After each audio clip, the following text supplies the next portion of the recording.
2025 সালে জুলাই মাসে বিজেপির সভাপতি পদে নাম ঘোষণা হয় সৌমিক ভট্টাচার্যের। পুরনো এই বিজেপি নেতা পশ্চিমবঙ্গের রাজনীতির অনেক উত্থান পতন দেখেছেন সেই সৌমিক ভট্টাচার্য, যিনি 2014 সালে একক শক্তিতে বিজেপির প্রথম বিধায়ক হয়েছিলেন এই রাজ্যে। 2026-এর নির্বাচনে তাঁর নেতৃত্বেই লড়ছে দল। এই আবহে ভোটের দামামা বাজাতে ব্রিগেডে 14ই মার্চ আসছেন প্রধানমন্ত্রী নরেন্দ্র মোদী। ব্রিগেড প্যারেড গ্রাউন্ডে দাঁড়িয়ে সাংবাদিকদের মুখোমুখি হলেন বিজেপির রাজ্য সভাপতি। সাংবাদিকদের ঠিক কি বললেন সৌমিকবাবু, শুনুন। আপনার রাজ্য সভাপতিতে প্রথম ব্রিগেড 2021-এ এর আগে হয়েছিল এবং তারপরে বিজেপির 26-এ বিধানসভা ভোটের আগে ব্রিগেড। প্রস্তুতি কতটা, জেলা জেলা থেকে কর্মীদের থেকে কি রিপোর্ট পাচ্ছেন? ঐতিহাসিক জনসভা হতে চলেছে। আবার বলছি, এই নির্বাচনের যে লড়াইটা চলেছে, এটা তৃণমূল কংগ্রেসের সঙ্গে মাটি মানুষের লড়াই। সাধারণ মানুষের বিরুদ্ধে তৃণমূল কংগ্রেস যুদ্ধ ঘোষণা করেছে। যেহেতু পশ্চিমবঙ্গের মানুষ একটা বাইনারি তৈরি করে দিয়েছেন, সেই জন্য তৃণমূলের সঙ্গে এই লড়াইতে আমরা সম্মুখ সমরে, কিন্তু অবশ্যই রাজনৈতিক স্বাধীনতা বজায় রেখে 2026-এর নির্বাচন, তৃণমূলের বিসর্জন এটা অনিবার্য। আর দেশের প্রধানমন্ত্রী আসছেন, তার জনপ্রিয়তা, তার বিশ্বাসযোগ্যতা শুধু কন্যাকুমারিকা থেকে কাশ্মীর নয়, বিশ্বব্যাপী। তো তাকে দেখতে সাধারণ মানুষের আগ্রহ, কর্মীদের আগ্রহ, তাকে শোনার, সেই জন্য তিনি আসছেন। আজকে দেখা যাচ্ছে যে মূল যে মঞ্চ, সেই মূল মঞ্চে একটা দক্ষিণেশ্বরের আদল দেখা যাচ্ছে।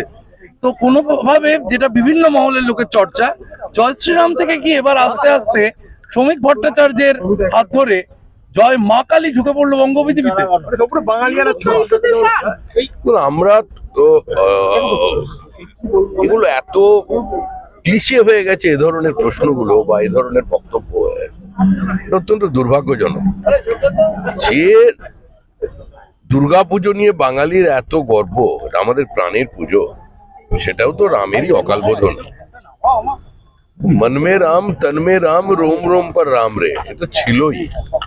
আর পশ্চিমবঙ্গে যখন বাঙালি কেউ আসেন বাইরে থেকে, বা যখন সারা দেশ থেকেই ওই যাদের বহিরাগত বলেন, হিন্দি ভাষাভাষী মানুষরাও যখন আসেন, তাদের অন্যতম গন্তব্যস্থল কোথায়?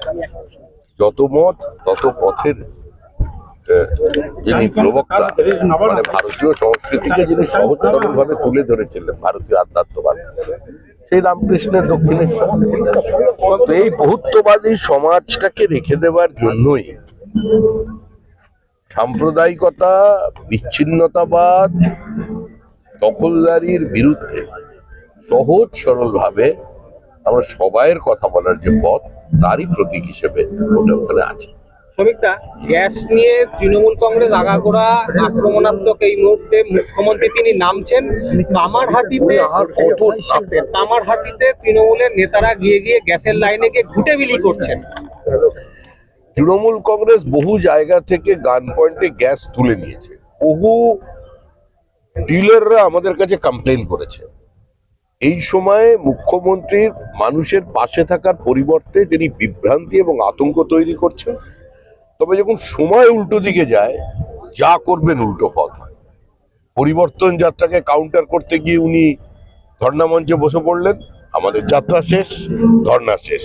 এবার মোদিজি আসছেন, এবার গ্যাস, এটাও শেষ হয়ে যাবে। তৃণমূলের গ্যাস আর মানুষ খাবে না।